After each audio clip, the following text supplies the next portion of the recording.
Now the courtroom shifts into a much more serious case. Manslaughter charges carry life-changing consequences, and this hearing isn't about deciding guilt, it's about making sure the defendant fully understands every legal option before choosing whether to accept a plea or fight the case at trial. Watch closely, every answer from here on could shape the future.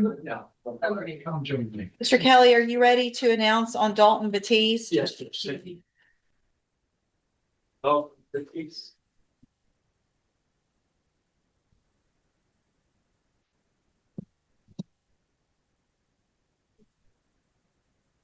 All right, sir, you're Dalton Batiste. Answer out loud, please. And this is cause numbers 25 DCCR 1436, 1437. In each of those cases, Mr. Batiste is charged with manslaughter. And then in 24 DCCR 0407, charged with possession of marijuana. And what is the announcement? We've sent objections to the court, Judge. Go through that. Sorry, I didn't. All right. So, Mr. Batiste, in each of those manslaughter cases,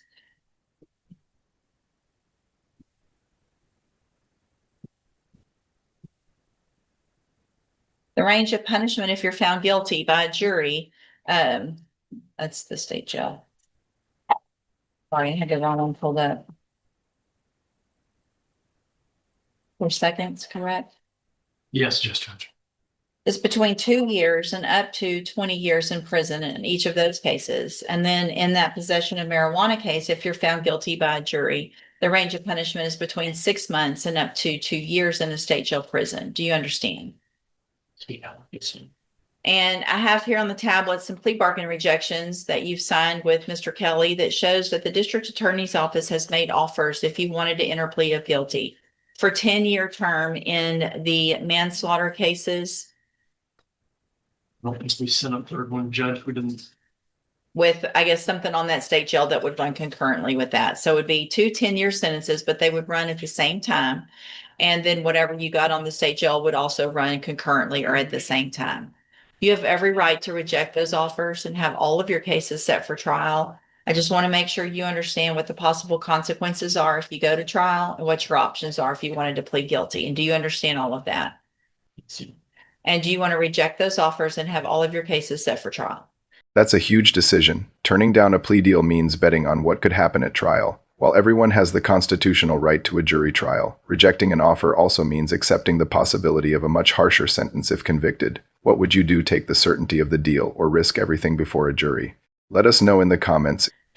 All right, we'll get them set on the trial docket, and Mr. Kelly and Mr. Gertz will get them in preparation for trial. You can go back with the bailiff. Thank you.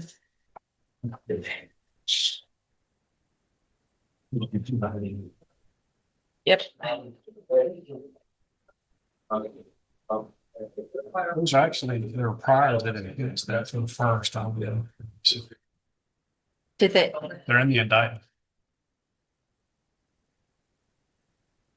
Dalton Batiste.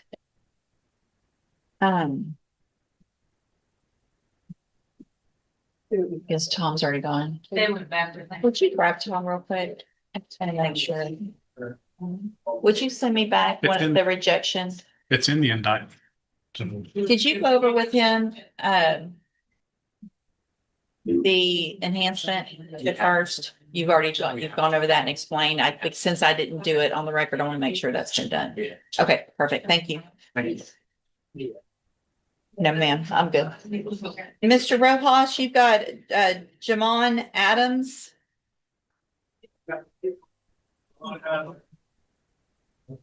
Actually, just.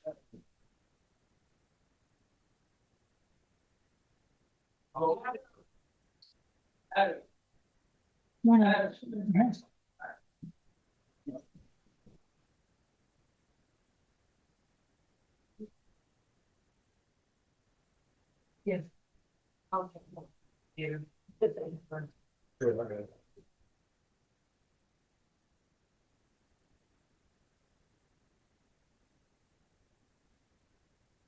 Here's something many people don't realize. Even when a defendant rejects a plea offer, the court must make sure they understand exactly what they're walking away from. This protects the record and helps prevent future claims that the defendant didn't understand the consequences of their decision. Good morning. Are you Jamon Adams? Yes, ma'am. And Mr. Adams, in cause number 26, DCCR 0744, you're charged with a second-degree felony offense of aggravated assault with a deadly weapon.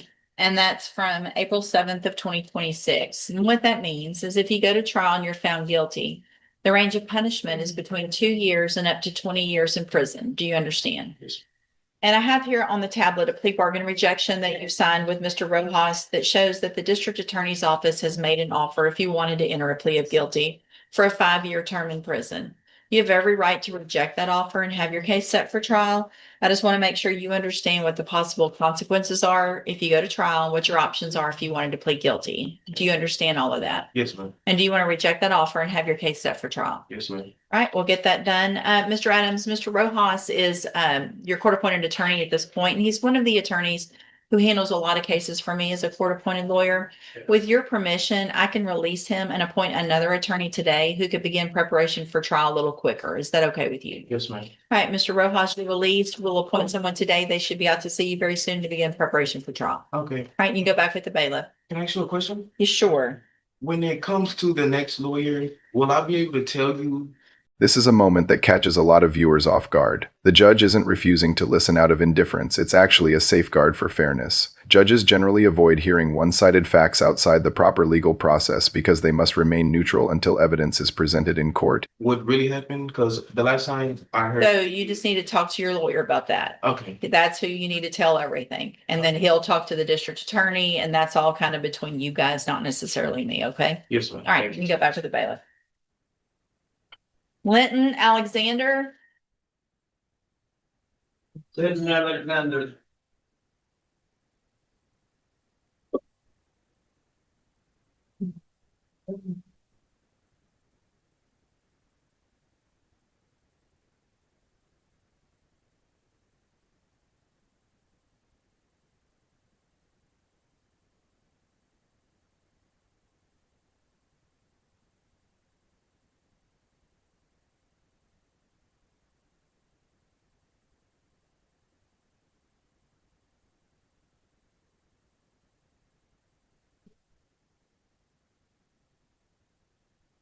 good morning. Are you Linton Alexander? Yes, ma'am. And Mr. Rojas, will your client waive the formal reading of the indictment? You will, Your Honor.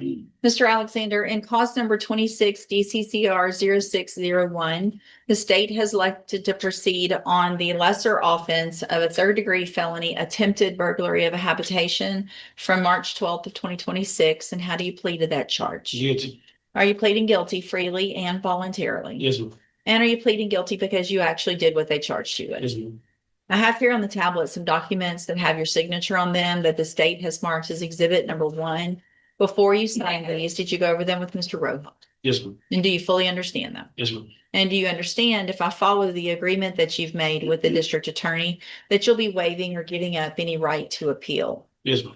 Also, do you understand if you're not a U.S. citizen that a plea of guilty or no contest may result in your deportation, exclusion from admission to the country, or denial of naturalization under federal law? Yes, ma'am. State tenders number 1. No objection. It's admitted. Is there any evidence that Mr. Alexander is not competent? No, Your Honor. All right, sir, I'm going to find that you entered your plea of guilty freely and voluntarily, find that you're mentally competent and you understand the nature and the consequences of your plea, find sufficient evidence to find you guilty, and at this time find you guilty of the third-degree felony offense of attempted burglary of a habitation, sentence you in accordance with your agreement to a term of 5 years in the institutional division. Should be 4, Judge. Judge, I think, actually, I know, it originally was 5. Maybe Mr. Ross accidentally wrote 5. We talked about it when I reduced it because the offer was 4. It should have been 4 the whole time. If I didn't catch it, that's on Yep. me. It says 5. That's cool. But I'm I'll check. sorry, Judge. It's supposed to be. That's okay. Did you catch that? The court immediately corrected the sentence after spotting a paperwork mistake. That's an important reminder that courtroom proceedings are carefully reviewed in real time. Even small clerical errors matter when someone's freedom is on the line, and correcting them on the record helps protect everyone's legal rights. Cool. Hold on, let me, Yeah. with everybody's permission, I We can change. still catch it. All right, so I'm going to sentence you in accordance with your agreement to a term of 4 years in the institutional division of the Texas Department of Corrections. You will receive credit on that sentence for any time that you've been in custody that the law gives you the right to receive. I've handed you the trial court certification that shows this was an agreement that I followed, so you waived your right to appeal. I also handed you a written admonishment regarding your ineligibility to possess a firearm or ammunition. Because of the judgment entered against you, you're ineligible under Texas law to possess a firearm or ammunition. Possession of a firearm or ammunition could lead to charges against you. If you have any questions about the laws that make you ineligible to possess a firearm or ammunition or about how long that lasts, you can talk with Mr. Rojas. All Okay. right, good luck to you, sir. You can go back with the bailiff. Thank you, Your Honor. Thank you.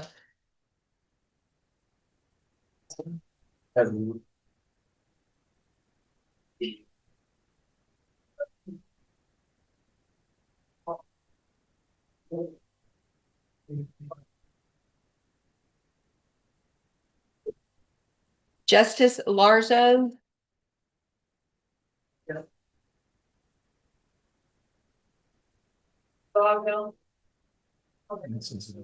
Oh, yeah, okay, thank you.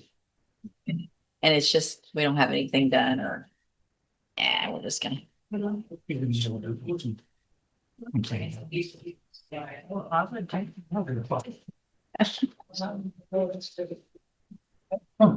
morning, are you Justice Larzo? Yes, ma'am. And Mr. Larzo, in cause number 26 DCCR 0770, you're charged with the third-degree felony offense of obstruction or retaliation from March 8th of 2026. Your indictment alleges that you were previously convicted of assault on a peace officer and assault on a public servant on October 12th of 2023, both of those cases on the same day, which means if you go to trial and are found guilty in these cases, or this case, and those prior offenses are true, that means you would be considered a second-degree felony for punishment, which is between 2 years up to 20 years in prison. Do you understand all of that? You can repeat that for me? What part of it do you not understand? The first part, What you're charged with?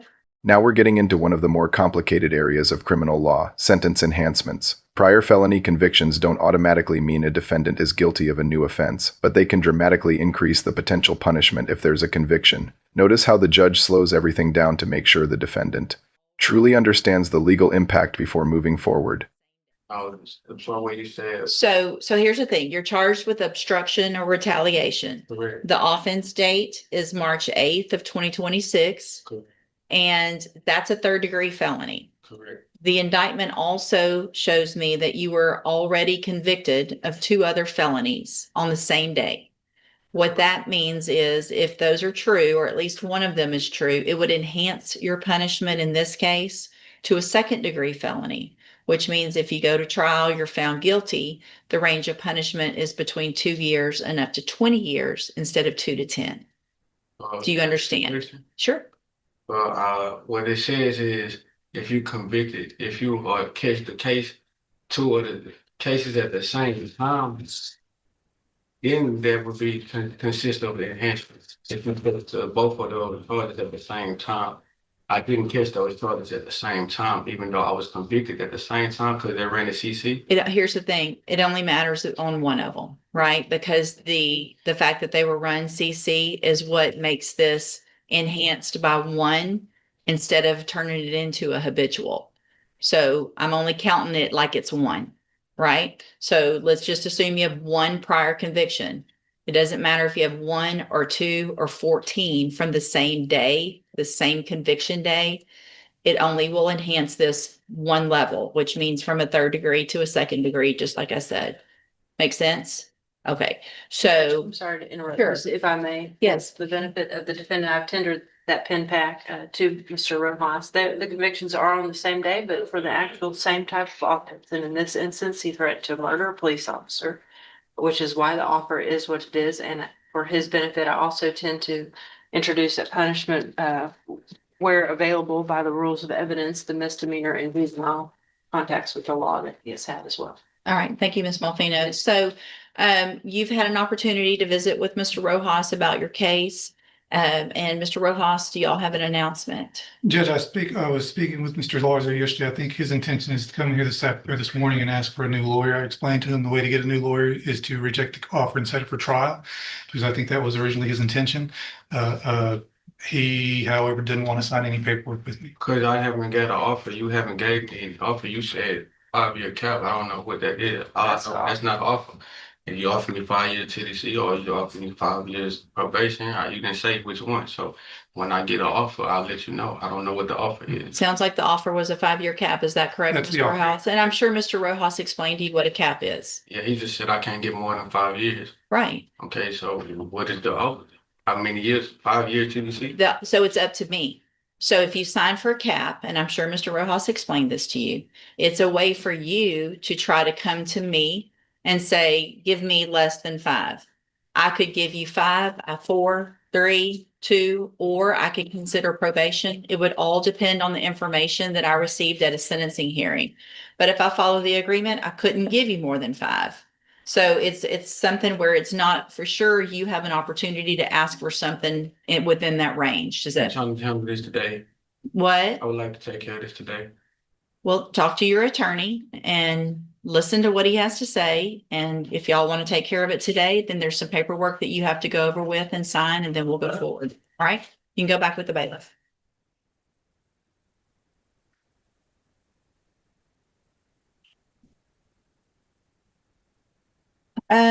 Joey Mink. Joey Mink. Paperwork on this one. Oh, I don't have it yet. All, Yeah.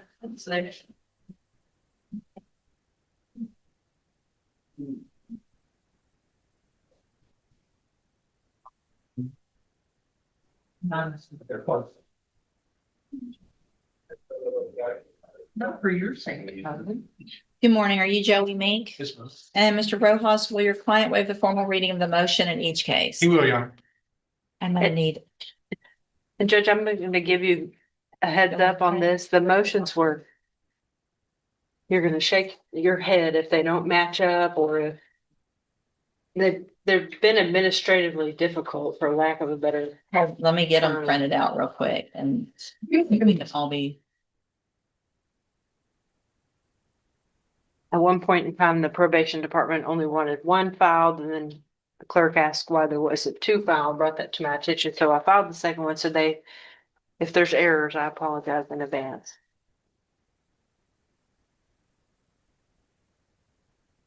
So we'll just start with the first one. There's Mr. Mink in cause number, and he'll waive the formal reading in both. He will, Your Honor. Okay. So Mr. Mink, in cause number 23 DCCR 1851, I have a motion to revoke your unadjudicated probation. Shows that you were placed on probation July 1st of 2024 for the 3rd-degree felony offense of evading arrest or detention with the use of a vehicle. And that was a 4-year deferred probation. Is that correct? And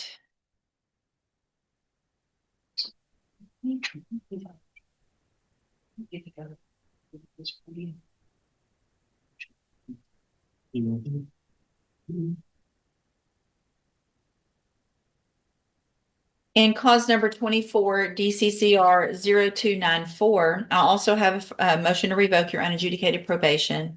Shows that you were placed on probation July 1st of 2024 for aggravated assault with a deadly weapon, a 2nd-degree felony, and that was a 6-year deferred probation. Is that correct?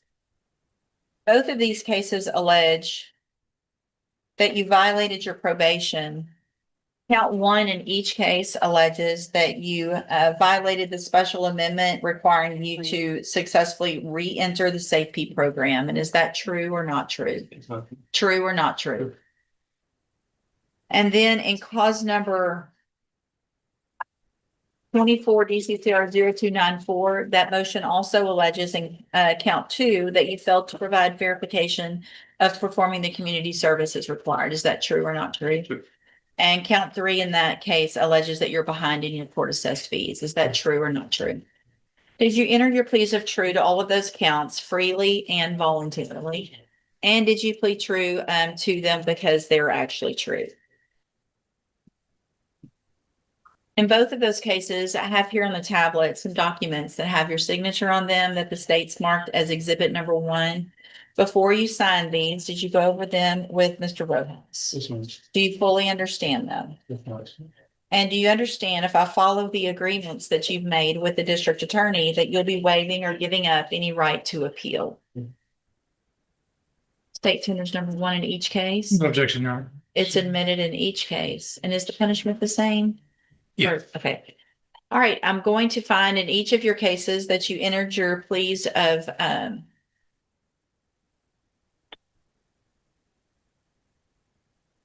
pleas are true to counts one in the one case and then 1, 2, and 3 in the other, freely and voluntarily.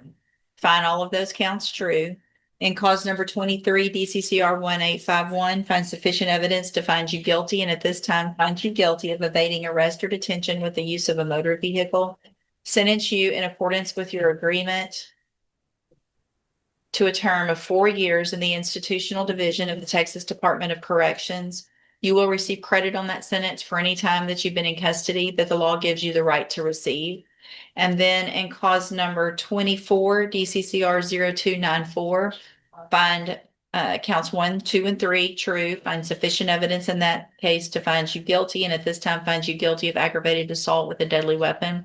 Sentence you in accordance with your agreement to a term of 4 years in the institutional division of the Texas Department of Corrections. There will be an affirmative finding of a deadly weapon in that case. The two cases or the two sentences will run concurrently, which means together at the same time. I'm going to hand you in each case the trial court certifications that shows that these were agreements that I followed, and so you've waived your right to appeal. I also handed you a written admonishment regarding your ineligibility to possess a firearm or ammunition. Because of the judgments entered against you, you're ineligible under Texas law to possess a firearm or ammunition. Possession of a firearm or ammunition could lead to charges against you. If you have any questions about the laws that make you ineligible to possess a firearm or ammunition, or about how long that lasts, you can talk with Mr. Rojas. All right, good luck to you, sir. You can go back with the bailiff. Okay.